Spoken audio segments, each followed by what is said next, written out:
আসল স্বাদ শুধু MDHT+ থেকেই আসবে। মাথায় দেখো লবঙ্গ এলাচ দিয়ে ভরপুর MDHT+ মশলা। MDH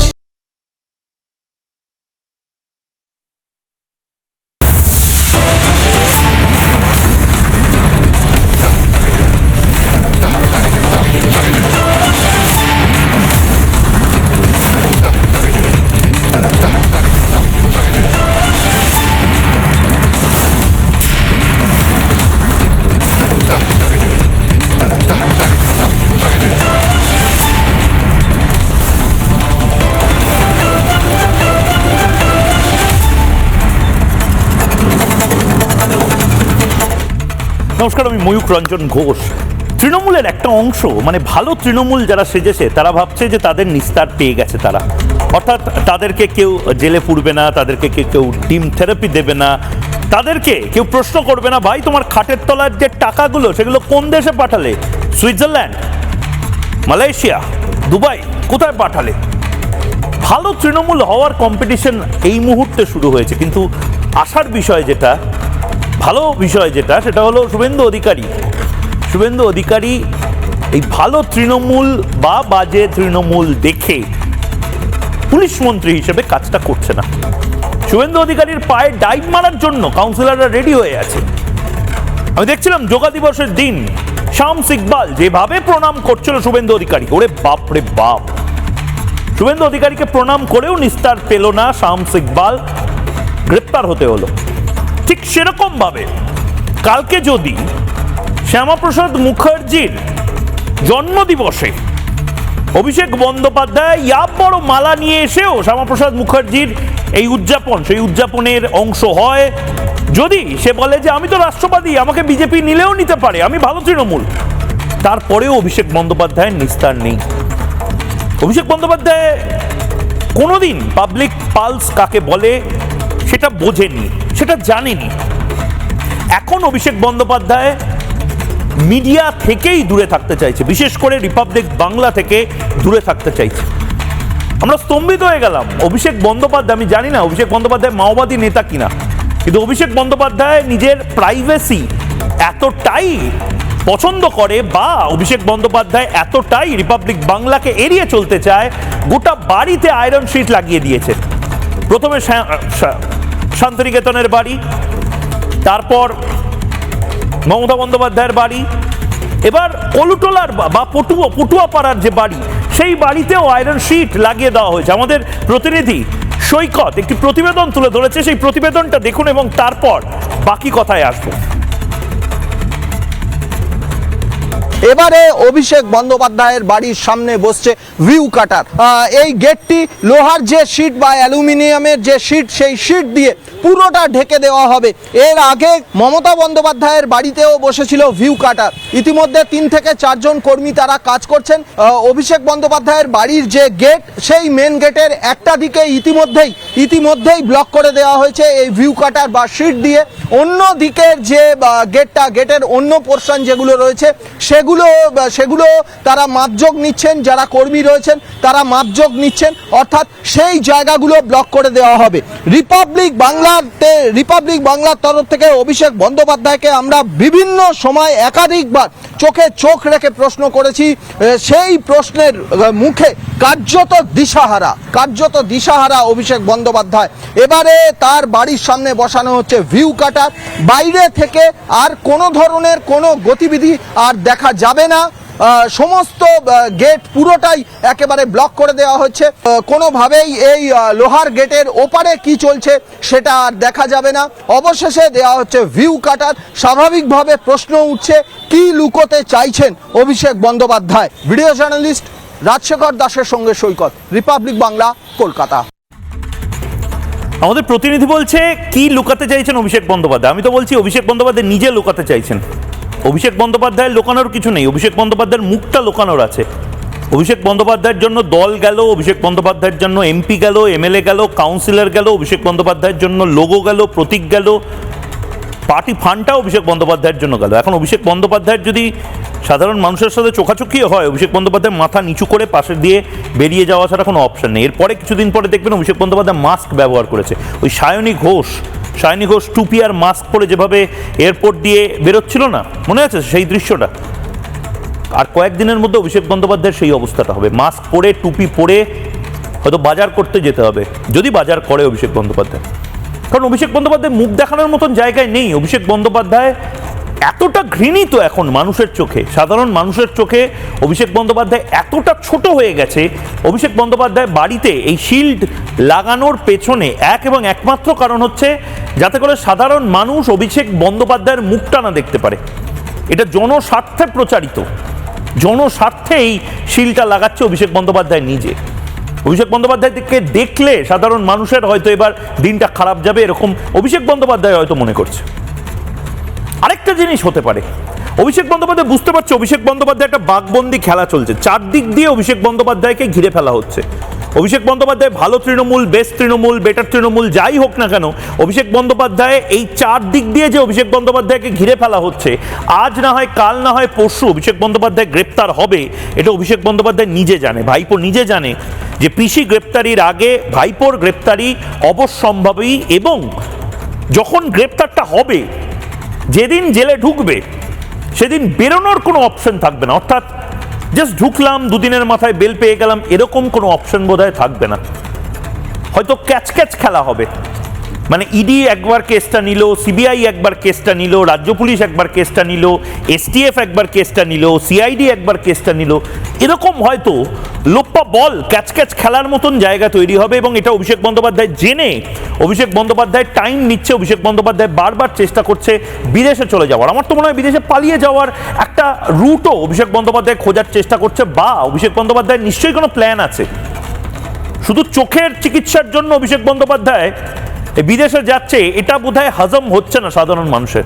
এত ভালো সেবাশ্রয় করেছে, চোখের ক্যাম্প তৈরি করেছে এতগুলো, জাহাঙ্গীর খান এত ডায়মন্ড হারবারে চোখের ক্যাম্প করেছে, সে চোখের ক্যাম্পে অভিষেক বন্দ্যোপাধ্যায় এমপি হিসেবে ট্রিটমেন্ট করাতে পারছে না। গোটা ভারতবর্ষের এমপিরা এইমসে গিয়ে ট্রিটমেন্ট করে, এইমসে বা সফদরজং হাসপাতালে অভিষেক বন্দ্যোপাধ্যায় ট্রিটমেন্ট করাতে পারছে না, বা হায়দ্রাবাদে অভিষেক বন্দ্যোপাধ্যায় ট্রিটমেন্ট করাতে দিতে পারছে না। অভিষেক বন্দ্যোপাধ্যায় আমেরিকাতে ট্রিটমেন্ট করাতে যাচ্ছে না, নিজের টাকা পার্ক করতে যাচ্ছে, নিজের টাকা সাইড করতে যাচ্ছে। আমেরিকাতে বা দুবাইতে হয়তো একটা আলাদা বাড়ি কিনে সেখানে হয়তো অভিষেক বন্দ্যোপাধ্যায় থাকার প্ল্যান করছে। এই সমস্ত কিছুর একটা ধারণা তৈরি হচ্ছে সাধারণের মনের মধ্যে, সাধারণ মানুষের মনের মধ্যে এই ধারণাগুলো তৈরি হচ্ছে। এবং যে ব্রেকিং নিউজটা আমি নেব, অভিষেক বন্দ্যোপাধ্যায় নিজে বুঝতে পারছে আরও বিপাকে অভিষেক বন্দ্যোপাধ্যায়, এবং সেই ব্রেকিং নিউজটা আরও নির্দিষ্টভাবে এই ডিজে ওয়ালে বাবু তেরা গানা চালাতো টাইপের যে মাতব্বরিটা অভিষেক বন্দ্যোপাধ্যায় করেছিল, এই ডিজে মন্তব্যের জন্য কণ্ঠস্বরের নমুনা সংক্রান্ত মামলায় হস্তক্ষেপ করলেন না বিচারপতি তীর্থঙ্কর ঘোষ, কোনো রক্ষা কবচ দিলেন না বিচারপতি তীর্থঙ্কর ঘোষ। এফআইআর খারিজের মামলা বিচারাধীন রয়েছে বিচারপতি সৌগত ভট্টাচার্যের এজলাসে, তাই মামলা থেকে সরে দাঁড়ালেন বিচারপতি ঘোষ। মামলা ফেরত যাবে প্রধান বিচারপতির কাছে। তদন্তকারী সংস্থা কিভাবে তাদের তথ্য প্রমাণ সংগ্রহ করবে সেটা তাদের ব্যাপার, আদালত কেন হস্তক্ষেপ করবে? প্রশ্ন বিচারপতি তীর্থঙ্কর ঘোষের।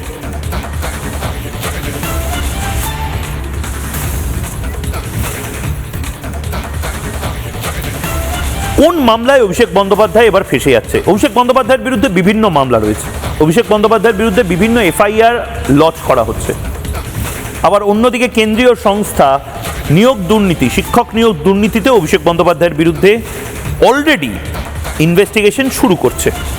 তার পাশাপাশি অভিষেক বন্দ্যোপাধ্যায় আমরা জানি কয়লা কেলেঙ্কারিতে লিপস অ্যান্ড বাউন্স যে সংস্থার মালিক হিসেবে অভিষেক বন্দ্যোপাধ্যায় এর আগে জিজ্ঞাসাবাদের সম্মুখীন হয়েছে। আমরা জানি, আমরা লালার সাথে অভিষেক বন্দ্যোপাধ্যায়ের কানেকশন নিয়ে এর আগে বহু খবর করেছি। অনুপ মাঝি বা বিনয় মিশ্র, এদের সাথে অভিষেক বন্দ্যোপাধ্যায়ের যে কানেকশন, আমি বলছি না বিনয় মিশ্র, অনুপ, লালা ইত্যাদি এগুলো সব অতীত। এখন মূল বিষয়টা হলো অভিষেক বন্দ্যোপাধ্যায় জানে যে অভিষেক বন্দ্যোপাধ্যায় চেকমেট হয়ে যাচ্ছে, কিস্তি মাত। এখন কিস্তি দেওয়ারও কোনো জায়গা নেই, কিস্তি মাত হচ্ছে অভিষেক বন্দ্যোপাধ্যায়। অভিষেক নিজে যদি নাও ফাঁসে, সুমিত গ্রেপ্তার হলে অভিষেক বন্দ্যোপাধ্যায় ফেসে যাবে। আবার অভিষেক যদি নিজে নাও ফাঁসে, নিজের সমস্ত কেস কেলেঙ্কারি যদি সাইডও করে দিতে পারে, সুমিত যদি পালিয়েও থাকতে পারে, জাহাঙ্গীর খানের জন্য অভিষেক বন্দ্যোপাধ্যায় গ্রেপ্তার হয়ে যেতে পারে। অভিষেক বন্দ্যোপাধ্যায় বুঝতে পারছে 3-4 দিক থেকে, মানে সাদা গুটি কালো গুটির খেলা চলছে, 3-4 দিক থেকে অভিষেক বন্দ্যোপাধ্যায় এখন কিস্তি মাতের অবস্থায় রয়েছে। আর এই যে ডিজে বালে বাবু তেরা গানা চালাতে টাইপের যে মাতব্বরিটা অভিষেক বন্দ্যোপাধ্যায় করেছিল, ডিজে বাজিয়ে দেওয়ার কথা, অমিত শাহকে বকলমে বলা যায় মেরে দেওয়ার কথা, এই সমস্ত কিছু অভিষেক বন্দ্যোপাধ্যায়ের বিপক্ষে যাচ্ছে। ভাইপো খুব ভালো করে জানে, অভিষেক খুব ভালো করে জানে যে অভিষেক অ্যারেস্ট হতে পারে। কেন অ্যারেস্ট হতে পারে তার র্যাশনাল ডিটেলিং অর্থাৎ যুক্তিযুক্ত কয়েকটা ব্যাখ্যা এই মুহূর্তে আমি আপনাদের দিতে চাই। আমি গ্রাফিক্সটা নেওয়ার জন্য বলবো কেন গ্রেপ্তারির সম্ভাবনা বাড়ছে অভিষেক বন্দ্যোপাধ্যায়ের। অভিষেক নিজে জানে এটা।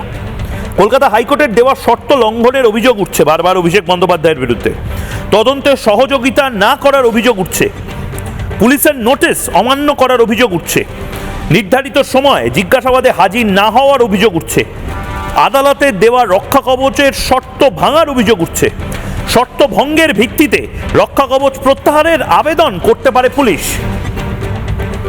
অনেকগুলো জিনিস রয়েছে যেগুলো এক এক করে আপনাদেরকে আমি দেখাচ্ছি। এই মুহূর্তে রক্ষা কবচ প্রত্যাহার হলে গ্রেপ্তারের আইনি বাধা কমতে পারে। অভিষেক বন্দ্যোপাধ্যায় খুব ভালো করে জানে যে অভিষেক বন্দ্যোপাধ্যায় যদি ইমিউনিটিটা না পায় অভিষেক বন্দ্যোপাধ্যায় গ্রেপ্তার হয়ে যাবে, কিন্তু কলকাতা পুলিশ অত কাঁচা কাজ করবে না বোধহয়। অনেকের মধ্যে এখনো একটা সুপ্ত বাসনা রয়েছে অভিষেক বন্দ্যোপাধ্যায় যাতে আজ রাতেই গ্রেপ্তার হয়ে যায়, কিন্তু প্লেইং টু দ্য গ্যালারি কোনো পুলিশের বা পুলিশ মন্ত্রীর ডিউটি রোস্টারের মধ্যে থাকার কোনো চান্স থাকে না। আমি জানি অভিষেক বন্দ্যোপাধ্যায় অ্যারেস্ট হলে এতক্ষণ মানে রাস্তায় রাস্তায় হয়তো বাজি ফাটবে। অভিষেক বন্দ্যোপাধ্যায় অ্যারেস্ট হলে সন্দেশখালিতে মোটামুটি 1 লাখ লোকের ফ্রি মিষ্টি বিতরণ শুরু হয়ে যাবে। অভিষেক বন্দ্যোপাধ্যায় অ্যারেস্ট হলে ডায়মন্ড হারবারে হয়তো ডিজে নাচ শুরু হয়ে যাবে। কিন্তু এই মুহূর্তে যে জিনিসগুলো আপনাদের আমি দেখাচ্ছি, এই ডিম থেরাপি অভিষেক বন্দ্যোপাধ্যায়ের, এই অভিষেক বন্দ্যোপাধ্যায়ের গ্রেপ্তার হওয়ার সম্ভাবনা, এই সমস্ত কিছু এখনো একটা সম্ভাবনার জায়গায় রয়েছে। অভিষেক বন্দ্যোপাধ্যায় গ্রেপ্তার হয়ে যেতে পারে। এই যে পুলিশের নোটিশ অমান্য করার অভিযোগ, কতদিন অভিষেক বন্দ্যোপাধ্যায় পালিয়ে পালিয়ে বেড়াবে? অভিষেক বন্দ্যোপাধ্যায় এই যে ফোনে তোমার দেখা নাই রে তোমার দেখা নাই অবস্থা, আর অন্যদিকে অভিষেক বন্দ্যোপাধ্যায় পোস্টার দিয়ে বলছে এক ফোনে অভিষেক আসবে না, কি নাম একটা, এক ডাকে অভিষেক, ডাকাডাকি করেও অভিষেককে পাওয়া যাচ্ছে না। আর অভিষেক খুব ভালো করে জানে, অভিষেক অ্যাকচুয়ালি একটা তুক নয়তো তাক করার চেষ্টা করছে। অভিষেক এখনো মনে করছে যে অভিষেক ব্যানার্জি অ্যারেস্ট হলে, এবং এটা আমার ব্যক্তিগতভাবে মনে হয় এই ধারণাটা অভিষেক বন্দ্যোপাধ্যায়ের মাথায় ঢুকিয়েছে কুণাল ঘোষ বা ডেরেক ওব্রায়েনরা, যারা ইতিমধ্যে অভিষেক বন্দ্যোপাধ্যায়ের কেরিয়ার শেষ করার জন্য ঝাঁপিয়ে পড়ে নেমেছে। অভিষেককে বোঝানো হচ্ছে যে তুমি লিগালি একটু প্রেশারাইজ করো, তুমি হাইকোর্টে কেন যাবে, তুমি অ্যান্টিসিপেটরি বেলেও নিও না, তুমি যদি অ্যারেস্ট হয়ে যাও তাহলে তুমি শহীদ হয়ে যাবে, এটা বোঝানোর চেষ্টা হচ্ছে। এটা বুঝতে পারছে না নাবালক যে অভিষেক বন্দ্যোপাধ্যায় গ্রেপ্তার হয়ে গেলে একের পর এক যেভাবে মামলাগুলো অভিষেক বন্দ্যোপাধ্যায়ের বিরুদ্ধে ফ্রেম হচ্ছে, লোপ্পা বল খেলা হবে, ক্যাচ ক্যাচ খেলা হবে। অর্থাৎ আজকে ইডি কেসটা নেবে, কালকে সিবিআই কেস নিতে পারে, পরশুদিন হয়তো স্টেট এসটিএফ কেস নেবে, তারপরের দিন মধ্যপ্রদেশ পুলিশ কেস নেবে। ওই সারদার সুদীপ্ত সেনের মতন অবস্থা হয়ে যেতে পারে অভিষেক বন্দ্যোপাধ্যায়। কেরিয়ার শেষ হয়ে যেতে পারে, 38 বছর বয়স মাত্র, কেরিয়ার শেষ হয়ে যেতে পারে। আমি জানি না অভিষেক বন্দ্যোপাধ্যায়ের চারপাশে যারা ঘোরে তারাই অভিষেকের মাথাটা খাচ্ছে। আরেকটা ব্রেকিং নিউজ নেব, যেটা আরেকটা সম্ভাবনা তৈরি হচ্ছে। 8ই জুলাই অবধি অভিষেক বন্দ্যোপাধ্যায় হয়তো কিছুটা হলেও রিলিফ পেতে পারে, কারণ সূত্রের যে খবর 8ই জুলাই সকালে অভিষেক বন্দ্যোপাধ্যায়ের গলার কণ্ঠস্বরের নমুনা সংগ্রহ করা হবে বা হতে পারে। বিধাননগর আদালতে জিআরওর পক্ষ থেকে সিআইডিকে জানানো হয়েছে বলে সূত্রের খবর। এই যে ব্রেকিংগুলো আপনাদের দিচ্ছি অভিষেক বন্দ্যোপাধ্যায়ের ভয়েস স্যাম্পল নেওয়ার। এই ভয়েস স্যাম্পলটা কিসের, এটা অনেকের মনে হচ্ছে কালীঘাটের কাকুর ভয়েস স্যাম্পল নিয়ে আমরা কি নাটক দেখেছি। কালীঘাটের কাকুর ফ্যারেঞ্জাইটিস, ল্যারেঞ্জাইটিস, ভোকাল কর্ড চুরি, ভোকাল কর্ড স্মাগলিং, অনেক কিছু হয়ে গেছে, কিন্তু কালীঘাটের কাকুর ফাইনালি ভয়েস স্যাম্পলিংটা, এই কাকু কার সাথে ফোনে কথা বলতো, কাকুর বস কে কাকুকে ইনস্ট্রাক্ট করতো এই জায়গায় এই টাকা দিতে হবে, এটার যোগসূত্র হচ্ছে কালীঘাটের কাকুর ভয়েস স্যাম্পল। ওই কেসটা আলাদা কেস, এই কেসটা হচ্ছে এই ডিজে বাজিয়ে যাব যে মন্তব্য অভিষেক বন্দ্যোপাধ্যায় করেছিল এবং একাধিক মামলা হয়েছিল, তাতে অভিষেকই যে এই কথাগুলো বলছে, আমি বলছি না বাঘবন্দি খেলা চলছে, ঘিরে ফেলার সমস্ত ধরনের সরঞ্জাম উপাদান রেডি করা হচ্ছে। অভিষেক বন্দ্যোপাধ্যায় যেন ভবিষ্যতে গিয়ে কোর্টে এটা না বলতে পারে এটা তো আমার গলাই নয়, এটা এআই জেনারেটেড কোনো অডিও, সেটাও যাতে না বলতে পারে, তার জন্য ফরেন্সিক ভয়েস স্যাম্পলিং হবে। এই ফরেন্সিক ভয়েস স্যাম্পলিংটা খুব সহজে এখন করা যায়। আমি যে কথা বলছি এটা যদি আপনার কাছে কোনো ক্লিপ থাকে সেটা +2 অর্থাৎ ফাস্ট, খুব দ্রুত এই কথাটা বললে প্রত্যেকটা স্ক্যানিং কীরকম হচ্ছে সেটা যেরকম ইসিজি হয় ঠিক সেরকম একটা করে অডিও স্ক্যানার এই পুরো জিনিসটা মাপে। এটা একটা টেমপ্লেট, অর্থাৎ অভিষেক বন্দ্যোপাধ্যায় ডিজের যে কথাটা বলেছে সেই ডিজের মন্তব্যের টেমপ্লেট ইতিমধ্যে তদন্তকারীদের কাছে আছে, কিন্তু সেই কণ্ঠস্বরটাই যে অভিষেকের কণ্ঠস্বর সেটার জন্য অভিষেককে নিজে কথা বলতে হবে। একই জিনিস একটা কাগজ, সেই কাগজটা থেকে অভিষেককে বলা হবে আপনি পড়ুন মাইকের সামনে, অভিষেক ঠিক একই কথা হয়তো অন্যভাবে বলবে, কিন্তু স্ক্যানিংগুলো, উচ্চারণগুলো, কোন জায়গায় নিঃশ্বাস ফেলছে, কোন জায়গাতে টানা কথা বলছে, যেরকম আমি ময়ূক সাধারণত খুব তাড়াতাড়ি কথা বলে, অভিষেক বন্দ্যোপাধ্যায়ের কথা বলার স্টাইলটা আর ডিজে কমেন্টের বক্তব্যের স্টাইলটা যদি এক হয়, এটা তো কানে শুনে হবে না, এটা একদম খাতায় কলমে দুটো পেজ একসাথে, ডিজে কমেন্টের অডিও স্ক্যানিং, অভিষেকের ন্যাচারাল অডিও স্ক্যানিং, এই দুটো যদি এক হয় অভিষেক গ্রেপ্তার হবেই। রুকো তো সবার করো, ওই সবাই মিলে বললেন ও ময়ূকদা কবে অভিষেক অ্যারেস্ট হবে, অভিষেক অ্যারেস্ট হয়ে যাবে, এরকম নয় বিষয়টা। ওয়াটার টাইট কেস করা হচ্ছে, অর্থাৎ সমস্ত দিক থেকে বাঘবন্দি খেলার শেষ ধাপ চলছে, ঘিরে ফেলার সমস্ত উপাদান রেডি করা হচ্ছে।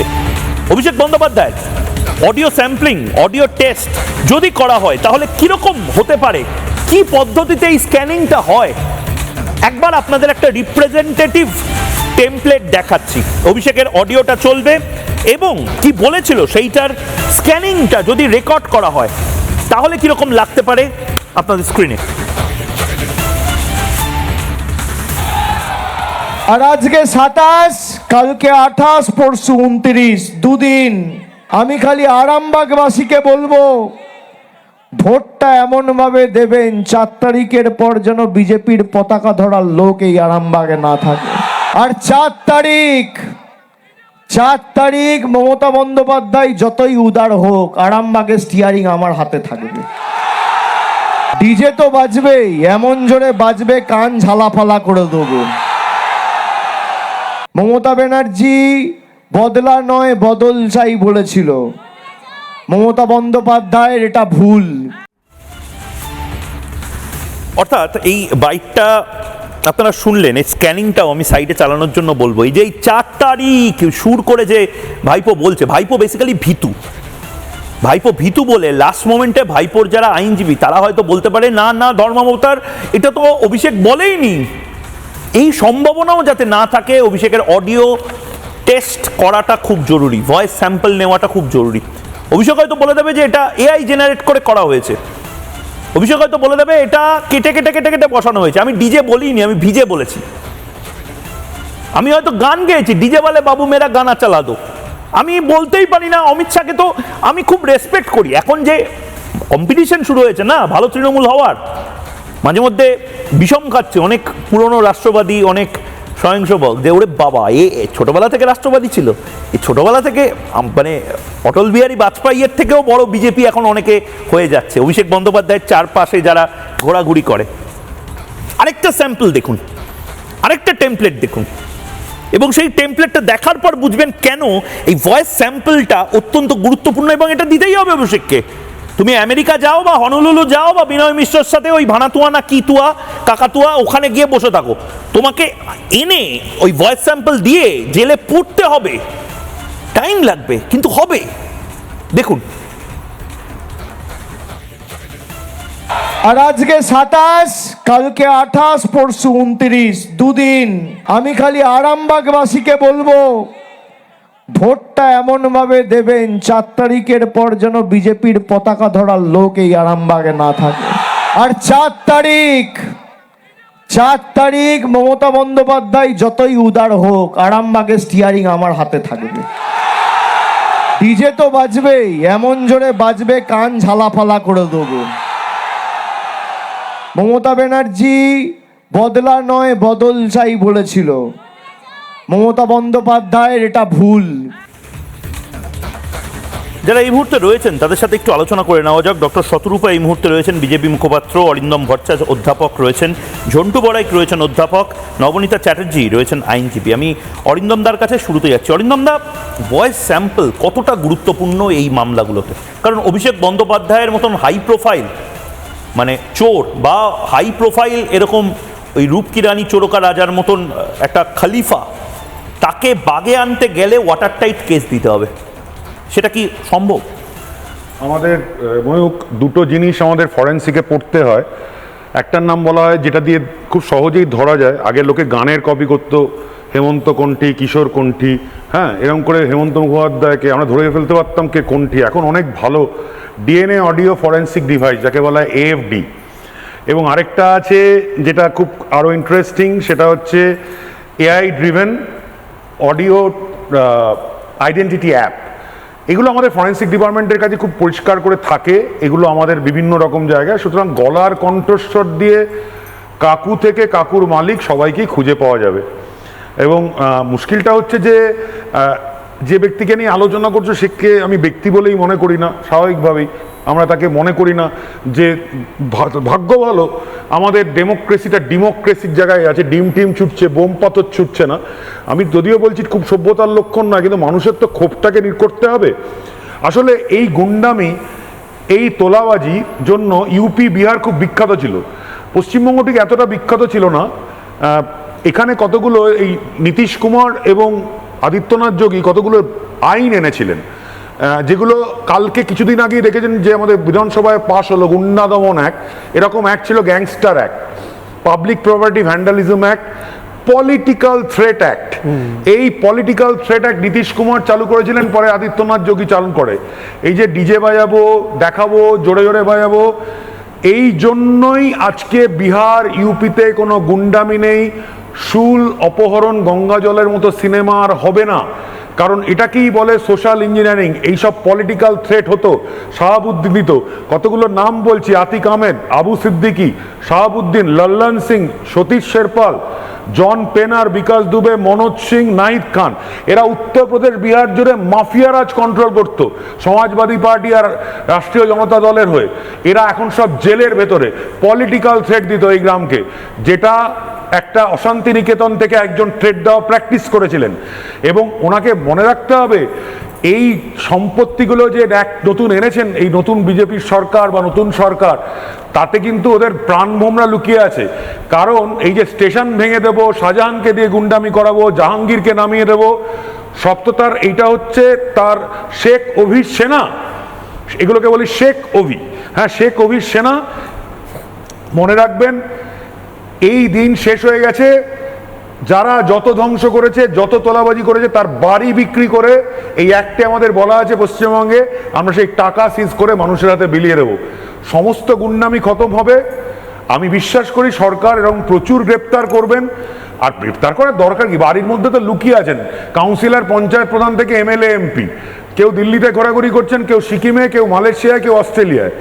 এখন উনি ভানুয়াতুতে যাবেন না, কোথায় যাবেন হয়তো ভাবছিলেন। কারণ একটা কথা বলে শেষ করি, এমন জায়গায় পৌঁছে গেছিল আগের সরকারের নেতারা, তারা জুডিশিয়ারির এক একজন জাজকে, আমাদের এখানে আছেন অ্যাডভোকেট থেকে অরণ্যদেব গাঙ্গুলি, রাজশেখরকে বলছে বিজেপি শেখর মান্থা, অমৃতা সিনহাকে বিকাশ ভট্টাচার্যের সঙ্গে মিলিয়ে বলছে বিকাশ সিনহা, কৌশিক চন্দ্র, তপব্রত বাবু, তীর্থঙ্কর ঘোষ, সবাইকে নির্ঘাত, মানে জুডিশিয়ারি জাজকে আক্রমণ করা যায় না।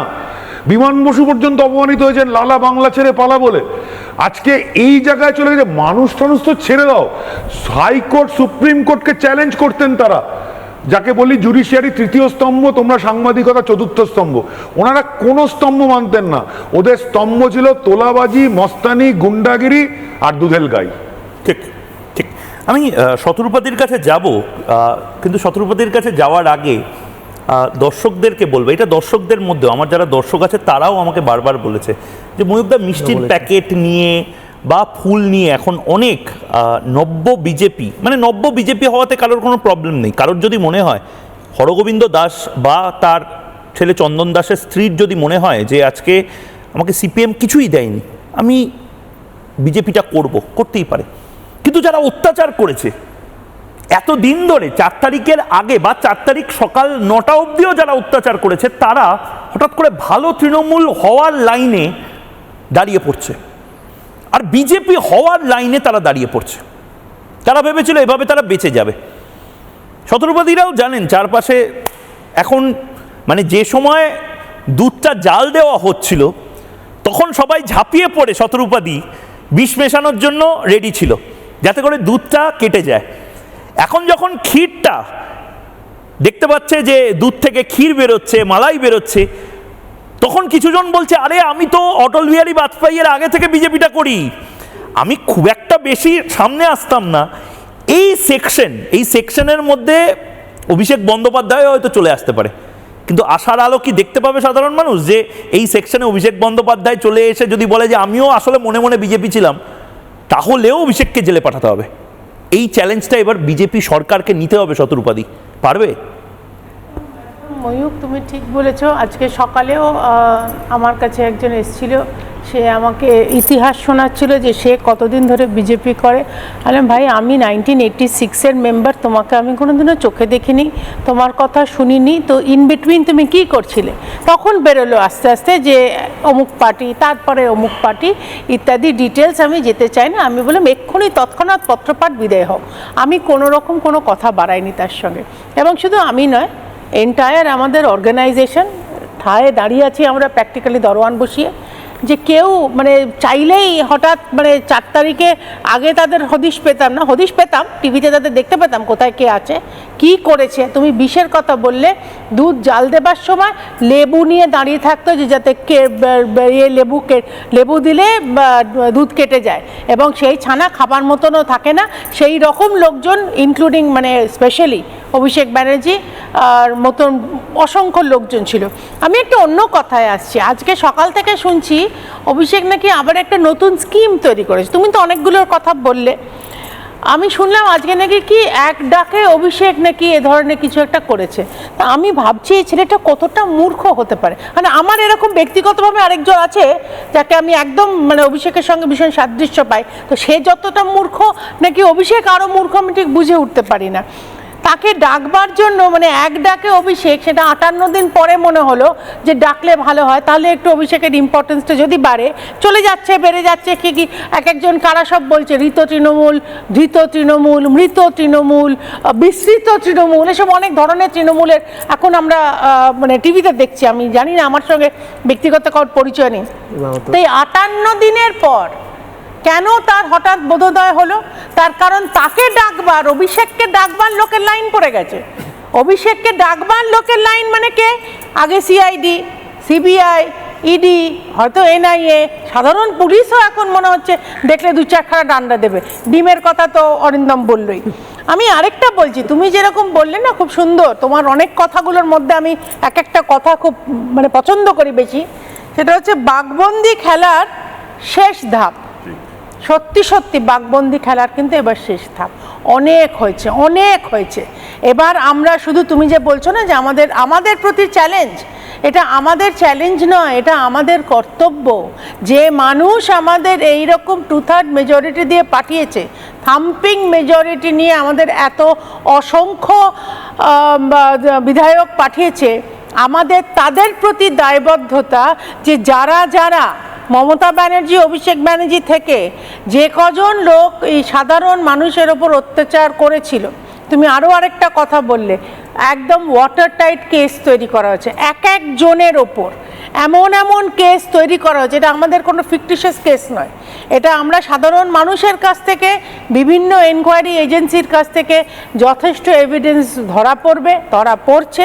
তোমরা এক্ষুনি কথা বলছিল, অরিন্দম খুব সুন্দর করে বলছিল যে ভয়েস টেস্টিং, তার সঙ্গে এআই, এইগুলো এত টেকনিক্যাল কথা আমি জানি না, ওরাই বেটার বলতে পারবে।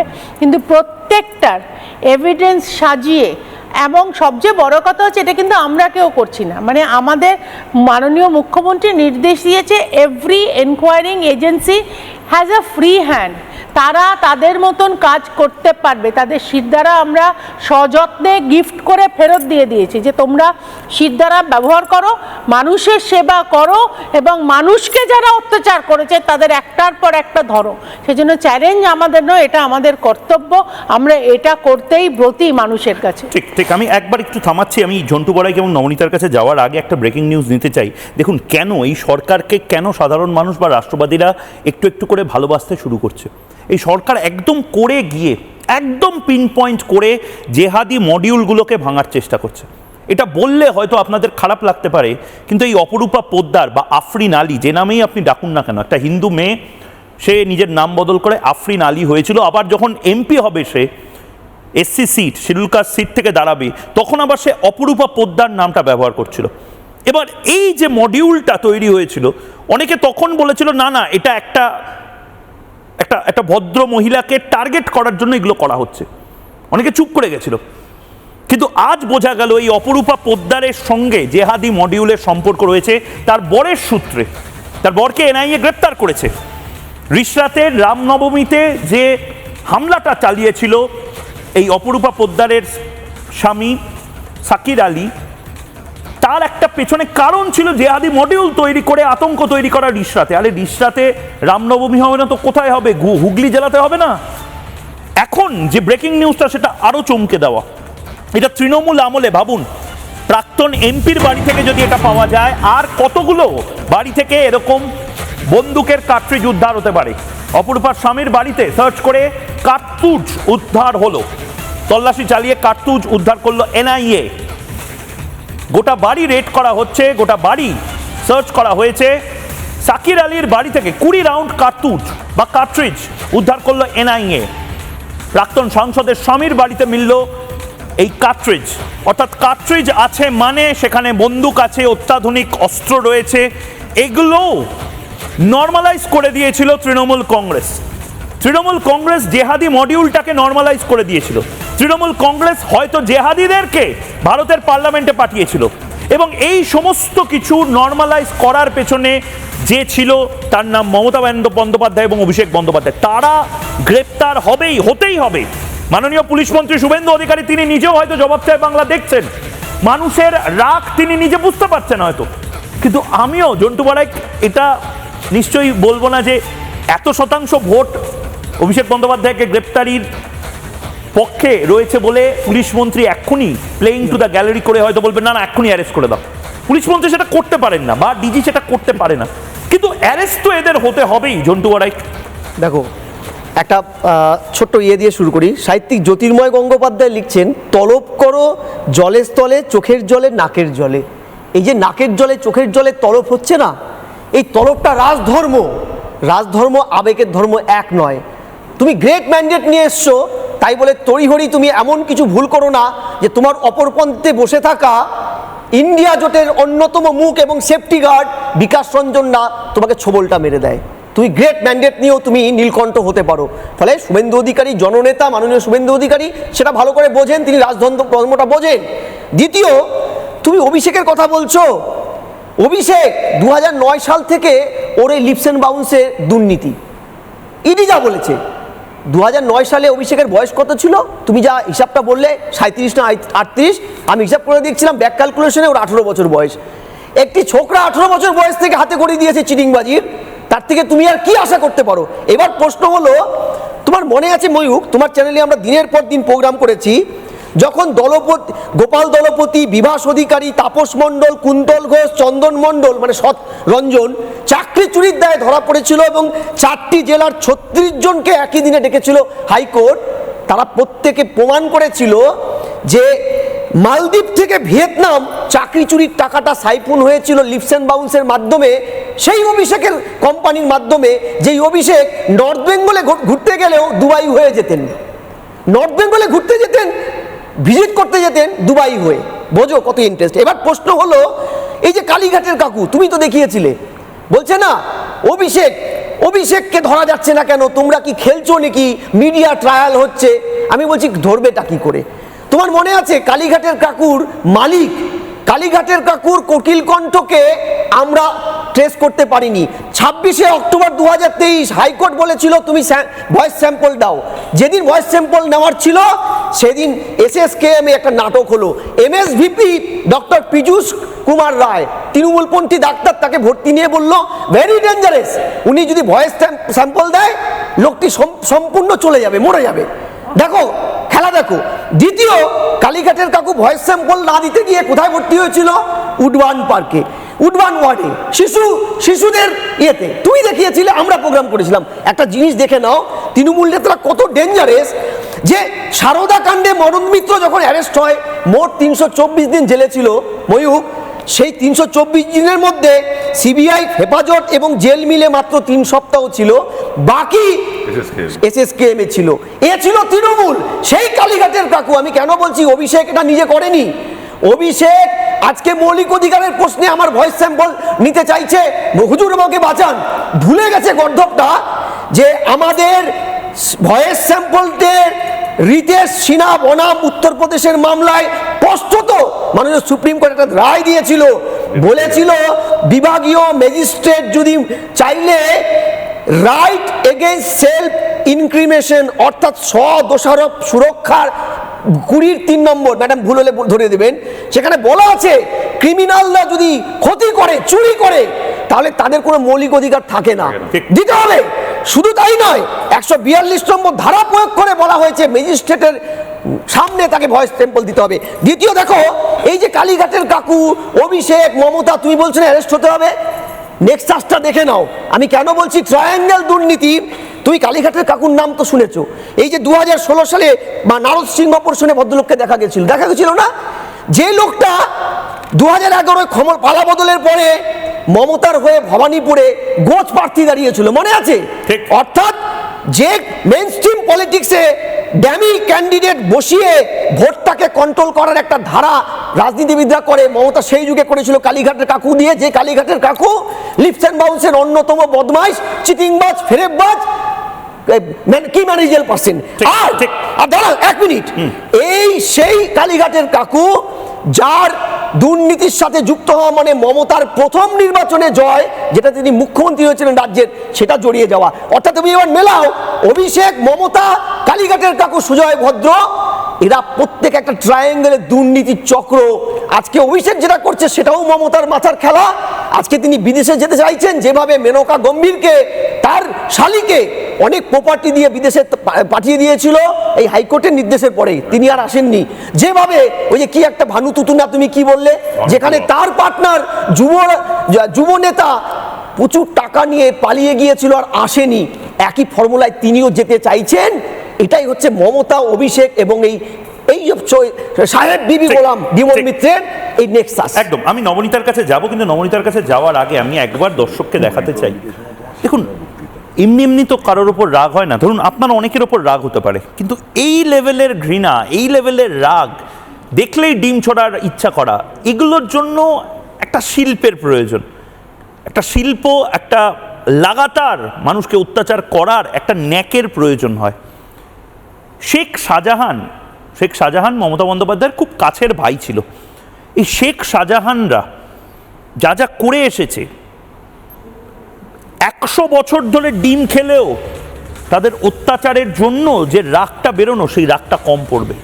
শাহজাহানের বাড়ির সামনে সাধারণ মানুষজন দাঁড়াতে পারতো না, তার কারণ হচ্ছে শাহজাহান হোক বা অভিষেক হোক, তারা নাকি ভিভিআইপি। আজ শাহজাহানের বাড়ির সামনে দাঁড়িয়ে বন্দে মাতরম, ভারত মাতার জয়, জয় শ্রীরাম বলছে রাষ্ট্রবাদী মানুষজন। রাগটা ঠিক কোন জায়গায় বুঝতে পারছেন? যতই ভালো তৃণমূল হয়ে যান না কেন, আপনার গায়ে লেগে আছে তৃণমূলের চেটচেটে গন্ধ। কি করে সরাবেন সেটা? কোন সাবান দিয়ে সরাবেন? মিনমিনে মিডিয়া চেষ্টা করেছিল সুশান্ত ঘোষের গায়ের কালি ধুইয়ে দেওয়ার সিনিয়র মিনমিনে সাবানের দোকানটা বন্ধ করিয়ে দিয়েছে। দেখুন, আজ আমরা দাঁড়িয়ে রয়েছি সন্দেশখালীর আকুঞ্জি পাড়াতে, এবং আকুঞ্জি পাড়া বলতেই আপনারা জানেন শেখ শাহজাহানের বাড়ির কথা মনে পড়ে। আমরা দাঁড়িয়ে রয়েছি শেখ শাহজাহানের বাড়ি, এখান থেকে দেখা যাচ্ছে 100 মিটার দূরেও হবে না।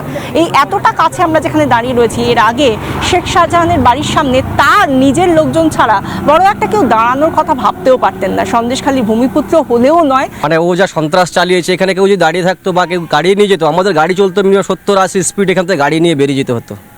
সেই একটা ভয়, জীবনের মনে মরণের ভয়, মানুষকে মেরে দেবে। এখানে অনেক দুর্ঘটনা ঘটিয়েছে, ভাঙিপাড়া থেকে শুরু করে এখনও পর্যন্ত যে ভাঙিপাড়া, হাটগাছি, সরবরিয়া, মেকোখালী বিভিন্ন জায়গায় যে সন্ত্রাস চালিয়েছে, সেই সব সন্ত্রাসের ভয়তে আমরা এখানে দাঁড়িয়ে কথা বলার কোনো সাহস ছিল না, এখানে দাঁড়াতেই পারতাম না। মুখ্যমন্ত্রী মমতা ব্যানার্জি এবং অভিষেক ব্যানার্জির নেতৃত্বে এই জিনিসগুলো ঘটিয়েছিল, এতদিন ধরে চালিয়ে এসছে সন্ত্রাস। শেখ শাহজাহান 2013 সাল থেকে আমাকে আজ পর্যন্ত 13 বার জেল খাটিয়েছে, আর 8 বছর বাড়ি ছাড়া করে রেখেছিল। আমার বাবা মারা গেছিলো, শাহজাহান শেখের কাছ থেকে অনুমতি নিয়ে আমাকে বাড়ি আসতে হয়েছিল। সমস্ত লোকজন বাড়িতে খাওয়া দাওয়া শেষ হওয়ার পরে লোকজনকে না ছেড়ে দিয়ে আমাকে এখান থেকে চলে যেতে হয়েছিল। 8টা বছর কলকাতায় কাটিয়েছি আমি, কলকাতায় থেকেও আমাকে কেস দিয়েছে। আজকের সেই দিনটা চলে গেছে। আজকের মানুষ, সমস্ত মানুষ স্বাধীনতাভাবে কথা বলছে, স্বাধীনভাবে ঘুরছে। গুন্ডা মস্তান একটা সাইড আছে, এখন সমস্ত মানুষ খুব ভালো আছে। ভয় আউট, ভরসা ইন। ক্যামেরায় দীপঙ্করের সঙ্গে বিশাখা, রিপাবলিক বাংলা, সন্দেশখালী আকুঞ্জি পাড়া। গুন্ডা দমন আইন পাশ হয়েছে বলে সন্দেশখালীতে এই উদযাপন। অভিষেক ব্যানার্জি অ্যারেস্ট হলে সন্দেশখালীর উদযাপনটা ভাবতে পারছেন? আমার তো মনে হচ্ছে ওখানে গেলে সারাদিন সকাল থেকে রাত অবধি সেদিন মিষ্টি খেতে হবে। আমি এবার ফলতায় আসছি। ফলতায় আমাদের প্রতিনিধি এলিনা, এই গুন্ডা দমন বিল যে পাশ হয়েছে তাতে ফলতার আনন্দটা একবার আপনি নিজের চোখে দেখুন। অভিষেক অ্যারেস্ট হলে সেই দিনটা আপনিও দেখবেন, আমিও দেখব, কে কোথায় বসে দেখবো জানি না, কিন্তু সেই দিনটা গোটা বাংলার জন্য বোধহয় ওয়ার্ল্ড কাপ জেতার মতন একটা সেলিব্রেশন হবে। ফলতার আজকের ছবি দেখুন। আমার সঙ্গে এই মুহূর্তে রয়েছেন অনিমেষ পারিয়া। হাসিবনগরের মানুষ তিনি, বাসিন্দা। দীর্ঘদিন ধরে তিনি বিজেপির সঙ্গে যুক্ত, এবং এই কারণে জাহাঙ্গীর খানের অত্যন্ত গাত্রদাহ ছিল। তার আগে ভোটের আবহেই তাকে মারধর করা হয়, বীভৎসভাবে তাকে মারধর করা হয়। আমি একটু যাবো তার কাছে। অনিমেষ বাবু, আপনাকে তো ভোটের আবহে মারধরও করা হয়েছিল, কারা মারধর করেছিল? ইসরাফিল চকদার আর পুরো টিম মারধর করেছে। কি কারণে মারধর করা হয়েছিল? ওই বিজেপিতে ভোট দিয়েছিলাম বলে এই নিয়ে আমাকে শুধু মারধর করেছে। এখানে প্রচুর লোককে মারধর করা হয়েছে, দোকান ঘর দর সব ভাঙচুরও করে দেওয়া হয়েছে। সিএম স্যারের কালকে দেখলাম আইনটা খুবই ভালো করেছে। আগের সরকার তো কিছুই করে না, হাত গুটিয়ে বসেছিল, যার জন্যই এত গুন্ডা বাহিনী বেড়ে গিয়েছিল। না বেরোতে পারা যায় না। তারপরে এই রিসেন্ট করে ইসরাফিল অ্যারেস্ট হতে তা বার হয়েছে। বিজেপিতে ভোট দিয়েছে বলে আর এরকম মারধর। ওই তো তৃণমূলের লোকেরা, ইসরাফিল চকদার আরো সব আতঙ্কেই ছিলাম। মাটিতে ফেলে দিয়েছিল, দিয়ে চুলের মুঠি ধরে কান ফাটি দিয়েছে, চড় চাপড়, পিঠে কিল ঘুষি, লাথি দিয়ে মেরেছে, পা দিয়ে লাথি মেরেছে পর্যন্ত। ওই ইসরাফিল চকদার 3 বার যে পরপর ভোট হয়েছে, আমরা ভোট দিতে গেলেই বলতো তোমাদের ভোট হয়ে গেছে, চলে যাও এরকম বল। লাস্টের ভোটটা দিয়েছি আমরা, বিজেপিতেই দিয়েছি।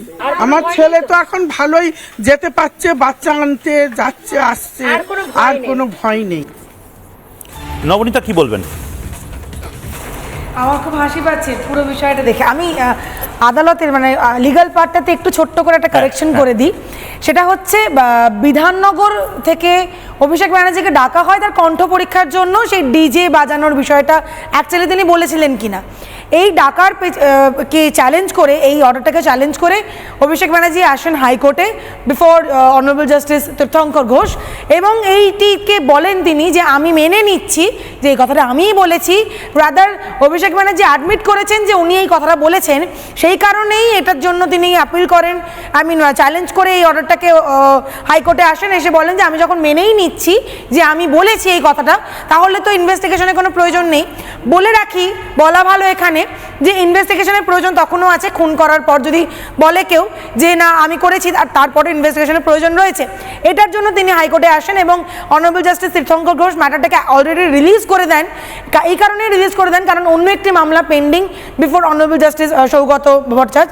তো সেই কারণে দুটো যাতে অ্যানালোগাসলি শোনা হয় এবং প্রপার জাস্টিস পাওয়া যায়, সেই কারণে দুটোকে অ্যানালোগাসলি শোনার জন্য তিনি মামলাটাকে রিলিজ করে দেন। আমি আরেকটু অ্যাডিশন করি, এই যে আগের যে মামলাটা ছিল যেখানে বলা হয়েছিল no coercive steps should be taken, সেই মামলাটিতে কিন্তু এখন অন্য কিছু হলেও হতে পারে। কেন আমি বলছি, প্রথম কথা হচ্ছে অভিষেক ব্যানার্জি যে অ্যাব্রড যেতে চাইছেন সেটার জন্য একটা এক্সপিডাইট উনি ফাইল করেছেন যে যাতে আমি তাড়াতাড়ি অ্যাব্রড যেতে পারি, এই মামলাটা যাতে তাড়াতাড়ি শুনানি হয়, সেই জন্য তিনি কোর্টের কাছে আর্জি করেন, which has been rejected. Mark it which has been rejected, court honourable justice Saugata Bhattacharya সেটাকে রিজেক্ট করে দেন, কোনো তড়িঘড়ির বিষয় নেই বলে। এবার এখানে যখন আমি কেন বলছি এটা it's not good for Abhishek Banerjee, কারণ হচ্ছে এটা কিন্তু অ্যাকচুয়ালি কোর্টের ভাষায় বলা হয় কন্টেম্প্ট অফ কোর্ট, কারণ কোর্টের অর্ডার মান্যতা দেওয়া হয়নি। কোর্ট যখন তাকে বলা হয় no coercive steps should be take, that was upon some condition, কিছু কন্ডিশনস ইম্পোজ করা হয়েছিল অভিষেক ব্যানার্জির এগেইনস্টে, হুইচ হ্যাজ বিন ভায়োলেটেড, যেটা কিন্তু ভায়োলেট করা হয়েছে। তার কণ্ঠস্বর পরীক্ষা দিতে তিনি যাননি এবং তিনি আপার ফোরামে এটাতে আর্জি করেছেন, কিন্তু স্টে না থাকা সত্ত্বেও তিনি কণ্ঠস্বর পরীক্ষা দিতে যাননি বলে সেই কন্ডিশনসগুলো ভায়োলেট করেছে। তো আশা করা যায় নেক্সট দিনে বা নেক্সট যেদিন ডেট পড়বে কোর্টে, সেই দিনে আশা করা যায় যে অনারেবল জাস্টিস নিশ্চয়ই তার সঠিক ন্যায় প্রদান করবেন এবং মনে হয় অ্যারেস্টও তিনি হয়ে যাবেন। এবার আমার আজকে না একটা কথা খুব আরও একটা বিষয় বলি, 21শে জুলাইয়ের যে permission that has been rejected also by the court. আমার আজকে একটা কথা খুব মনে পড়ছে, অভিষেক ব্যানার্জি বলেছিল কুর্সি কা পেটি বাঁধ লিজিয়ে মৌসম বিগড়নে वाला है, मौसम सच में बिगड़ गया है। আমার মনে হয় অভিষেক ব্যানার্জি कुर्सी का पेटी बांधने में भूल गए थे वो, इसीलिए मौसम बिगड़ गया और वो कुछ नहीं कर पाए। আমার মনে হয় যে ওনার কুর্সির পেটিটা বাঁধার আগে কেউ কেটে দিয়েছিল, সেই জন্য মৌসম বিগড় যাওয়া সত্ত্বেও উনি কিছু করতে পারেননি, উনি নিজেই কেটেছিলেন। মানে আমি ঔদ্ধত্য উনি বলেছিলেন, আমার ভালো করে মনে আছে এখনো, প্রাইম মিনিস্টারকে কি ওনার কাগজ নেই, কাগজ দেখানোর পালা আজকার, তা তো বলাই বাহুল্য। কাগজ আজ দেখাতে কাকে হবে সেটা তো বলাই যাচ্ছে। কাগজ শুধু দেখাতে হবে না, গলার স্বরও দেখাতে হবে। গলার স্বর দেখাতে হবে। একটা জিনিস একটু বলে ছোট করে 10 সেকেন্ড। ব লেখার যে ট্রেডমার্ক, এটা কার নামে জানেন? এটা অভিষেক ব্যানার্জি নয়। মানে এই ব লেখাটা কেন আজকের গভর্নমেন্ট তুলে দিয়েছে, তার কারণ এটাই যে ব লেখার ট্রেডমার্ক যতবার যতজন যতভাবে ইউজ করবে প্রত্যেকটা ট্রেডমার্কের টাকা যাবে অভিষেক ব্যানার্জির কাছে, দুর্নীতিগ্রস্তের কাছে। শত্রুপতি 10 সেকেন্ড। আমি জাস্ট 10 সেকেন্ডও নেব না। তোমার মনে থাকবে যেরকম নবনীতা মনে করিয়ে দিল, তোমার মনে থাকবে 2011-র আগে মুখ্যমন্ত্রী বা 2011-র পর তৎকালীন মুখ্যমন্ত্রী মমতা ব্যানার্জি বলেছিল যে মাননীয় প্রধানমন্ত্রীকে কোমরের দড়ি ধরে নিয়ে আসবে। একটা ক্রিমিনাল এখানে ধরা পড়ছে, সব কটাকে সেরিমনিয়াসলি কোমরে দড়ি ধরে নিয়ে আসছে। এবং আজকে তুমি লিখে রাখো, এটার তুমি রিল চালিও এবং বারবার মানুষকে মনে করিয়ে দিও, এমন দিন আসবে যেখানে অভিষেক ব্যানার্জি মমতা ব্যানার্জিকেও কোমরে দড়ি ধরে পশ্চিমবঙ্গের সমস্ত কোণে কোণে করানো হবে। আমি এটা কথা দিয়ে যাচ্ছি। ভবিষ্যতে আমার সময় শেষ, একদম আমার সময় শেষ, কিন্তু আজকের এই এপিসোডটা আমি সেভ করে রাখলাম। সত্যি এরকম কিছু হতে চলেছে কিনা সেটা ভবিষ্যতই বলবে, কিন্তু আজকের এই এপিসোডটা আবার একটু রিওয়াইন্ড করে দেখে নেবেন আমরা সেদিন কি বলেছিলাম। একটা ছোট্ট বিরতি নিচ্ছি, সঙ্গে থাকুন।